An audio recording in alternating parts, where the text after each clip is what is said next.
My name is Abby Niederman, and this is my fiance, Dana.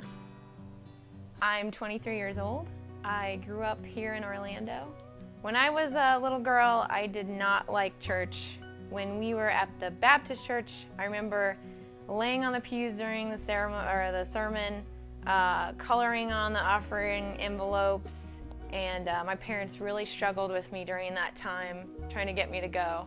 So when I turned 16 or 17, my mom said, okay, now you can make your own decision about whether or not you want to go to church, and I was out of there.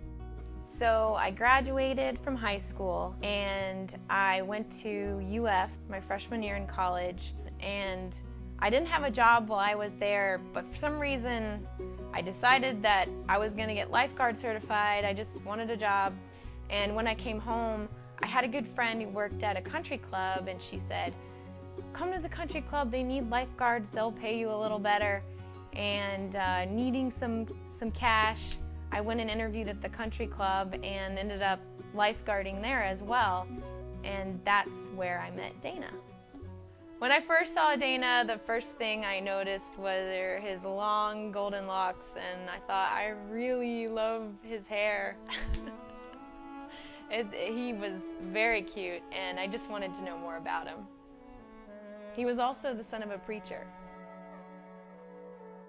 As our relationship progressed further and I found myself really having strong feelings for him, I also felt doubts, like, why is this guy with me? He knows I'm not a Christian.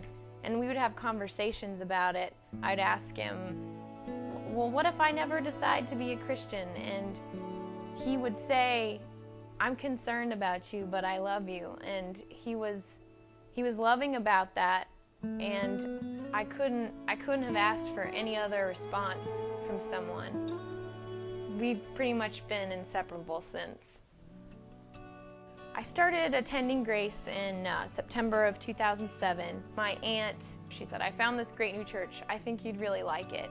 And at the time I wasn't really searching for a church. It was starting to occur to me, but I decided for some reason, sure, I'll give this a try. The thing that attracted to me most about Grace, it was Mike's messages. They were practical, heartfelt, and true, and I just wanted more. I looked forward to every Sunday, and I had never, ever felt that way about any other church I had ever attended. Around February, the beginning of February of this year, I was listening to more and more sermons from Mike about maybe taking your next step, even though maybe you weren't sure about this Jesus guy. But one night, I just had a weekend of amazing blessings in my life, and I felt it in me. I was ready to accept Christ. I was ready. And alone in my room, I said a prayer and felt incredible joy. And I went to sleep feeling completely at peace. Maybe like a month or two later, I got an email from Kelly, and it was talking about the church-wide baptism coming up at the end of April. And I knew this was something I wanted to do. I wanted to participate, feel renewed, feel that bond with the other people in the church, and just express how I felt about Christ.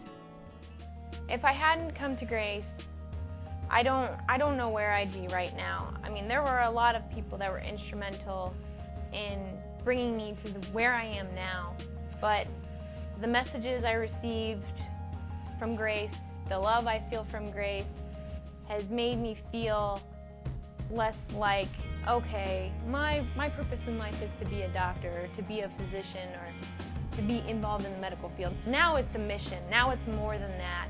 It's more than bandaging a leg or suturing a cut. So I feel like now I'm a double threat.